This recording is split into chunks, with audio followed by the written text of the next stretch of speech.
ঠাকুর, মা, স্বামীজির শ্রীচরণে ভক্তিপূর্ণ প্রণাম জানিয়ে আজকের নিবেদন যুগপ্রবর্তক বিবেকানন্দ, স্বামী অপূর্বানন্দ। স্বামীজিকে পুনরায় বরানগর মঠে পেয়ে গুরুভ্রাতাগণ বিশেষ আনন্দিত। তিনিও ভ্রমণকালে যে শিক্ষালাভ করেছেন তার সঙ্গে পরিচিত করলেন গুরুভাইদের।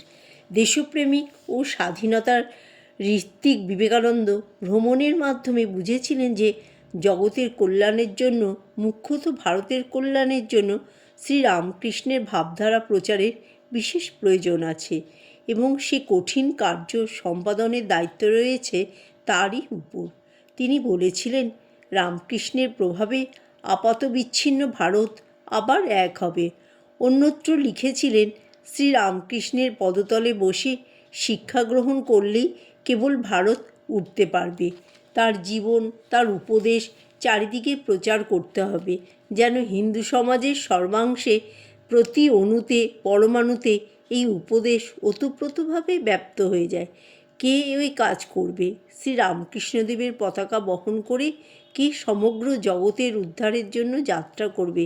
প্রভু যাকে মনোনীত করবেন সেই ধন্য, সেই মহাগৌরবের অধিকারী। ভারতের ঐক্য এবং তাকে অবলম্বন করে সমগ্র এশিয়া ভূখণ্ডের এবং বিশ্বের ঐক্য সাধনের জন্যই শ্রীরামকৃষ্ণের আবির্ভাব এবং তার সমন্বয়পূর্ণ জীবন। শুধু ধর্মের ক্ষেত্রে নয়, সামাজিক ও রাষ্ট্রীয় ক্ষেত্রেও ওই আদর্শ থেকে গড়ে উঠবে বিশ্ব মানবতা, বিশ্ব ভ্রাতৃত্ব ও বিশ্বপ্রেম। কীভাবে তা ফলপ্রসূ হতে পারে তাই হলো বিবেকানন্দের একমাত্র চিন্তার বিষয়।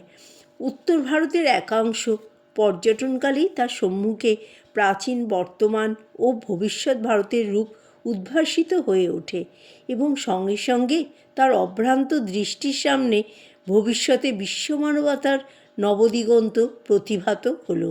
তার অন্তরে সেই সনাতন বৈদিক ভারত, পৌরাণিক ইতিবৃত্ত এবং কিংবদন্তির মহিমামণ্ডিত অগণিত দেবদেবীর ভারত, সেই দ্রাবিড়, আর্য ও বিভিন্ন সভ্যতার মিলনভূমি। সাম্য, মৈত্রী ও স্বাধীনতা ছিল যে সভ্যতার মর্মবাণী, সেই আর্য ভারত এবং প্রাগৈতিহাসিক যুগ হতে যে দেশ জাতিবর্ণ নির্বিশেষে সকল দেশের, সকল ধর্মের লোককেই নিজের বুকে অভয়াশ্রয় দিয়েছে, বিশ্বমানবতার জন্মভূমি সেই ভারত যেন জাগ্রত হয়ে উঠল। স্বামীজি গুরুভাইদের তার ভাবধারার ভাগী করলেন। সকলেই ওই ভাবধারা সম্পূর্ণরূপে গ্রহণ করতে পেরেছিলেন কি না তা জানা নেই।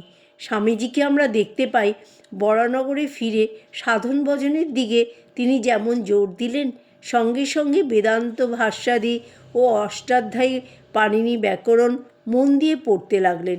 তিনি শ্রীরামকৃষ্ণ জীবনরূপ ভাষ্যের আলোতে সব শাস্ত্রের মর্মোদ্ঘাটনের হলেন প্রবৃত্ত। গুরুভাইদের নিয়েও সেসব আলোচনা হতো, কিন্তু রামকৃষ্ণের চিন্তাধারাকে সক্রিয় করতে তার বহু বৎসর লেগেছিল এবং বহু সংঘাত ও সংঘর্ষের হয়েছিল প্রয়োজন।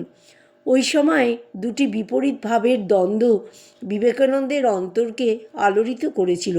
একটি ছিল ভগবান লাভের প্রকৃতিগত প্রবল ইচ্ছা, পার্থিব সব কিছু বিসর্জন দিয়ে আত্মানন্দে ডুবে থাকা।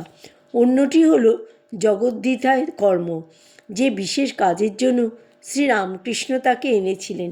যদিও নিজের মুক্তির কথা ছেড়ে দিয়ে শ্রীরামকৃষ্ণের আজ্ঞা পালনে তিনি প্রতিজ্ঞাবদ্ধ, তথাপি সচেতনভাবে না হলেও তার অবচেতন মনে ভগবান লাভের আকাঙ্ক্ষা তাকে কম ব্যাকুল করেনি।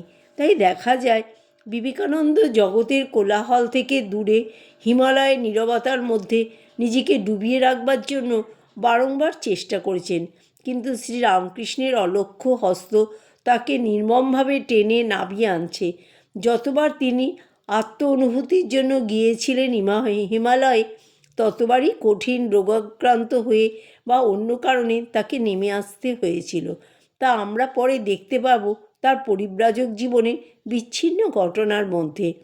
বরানগর মঠে ফিরে আসার পরে তার মানসিক অবস্থার একটি পরিপূর্ণ চিত্র পাই তার 1889 চৌঠা জুলাইয়ের পত্রে। ঈশ্বরের মঙ্গল হস্তে বিশ্বাস আমার যায় নাই এবং যাইবারও নহে।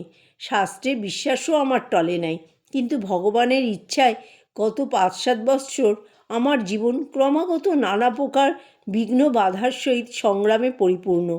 আমি আদর্শ শাস্ত্র পাইয়াছি, আদর্শ মানুষ চক্ষে দেখিয়াছি, অথচ পূর্ণভাবে নিজে কিছু করিয়া উঠিতে পারিতেছি না। ইহাই অত্যন্ত কষ্ট। বিশেষ করিয়া কলিকাতার নিকটে থাকিলে হইবার কোনো উপায়ও দেখি না। দুরবস্থা দেখিয়া রজগুণের প্রাবল্যে অহংকারের বিকাশস্বরূপে কার্যকরী বাসনার উদয় হয়। সেই সময় মনের মধ্যে ঘোর যুদ্ধ বাধে। শ্রীরামকৃষ্ণ নরেন্দ্রনাথকে ভুলিয়ে রেখেছিলেন। তার চিন্তা জগতে আমূল পরিবর্তন আনার জন্য তাকে শারীরিক, মানসিক ও জাগতিক দুঃখ কষ্টের অভিজ্ঞতার ভিতর দিয়ে আনার বিশেষ প্রয়োজন ছিল। শ্রীরামকৃষ্ণই গড়ে তুলেছিলেন বিশ্বপ্রেমী বিবেকানন্দকে। স্বামীজি ছিলেন শক্তির মূর্ত বিগ্রহ। তার অন্তরে বাস করত একটি জাগ্রত পুরুষ সিংহ। নিষ্ক্রিয়তার উপর তার একটি প্রচণ্ড ঘৃণা ছিল। তিনি বলতেন, বিশ্রাম আমার জন্য নয়, আমি খাটতে খাটতে শরীর ত্যাগ করতে চাই। আমি ভালোবাসি কাজ। জীবন সংগ্রামে বিশেষ করে আমাদের সর্বদা কাজে নিরত থাকা উচিত। ভারতের জাতীয় জীবনে বর্তমান অবনতির জন্য তিনি কর্মবিমুখতাকেই দায়ী করতেন। তাই ভারতের প্রতি তার বাণী ছিল, সর্বোপরি শক্তিশালী হও, পৌরুষ লাভ করো। স্বামীজি বরানগরে গুরুভাইদেরও সেইভাবে গড়ে তুলবার কাজে ব্রতী হয়েছিলেন। ধ্যান ভজনের সঙ্গে সেবামূলক কর্ম ও স্বাধ্যায়ের মিলন করে নূতন সন্ন্যাসী সংঘ তিনি সৃজন করেছেন। জয় ঠাকুর, জয় মা, জয় স্বামীজি।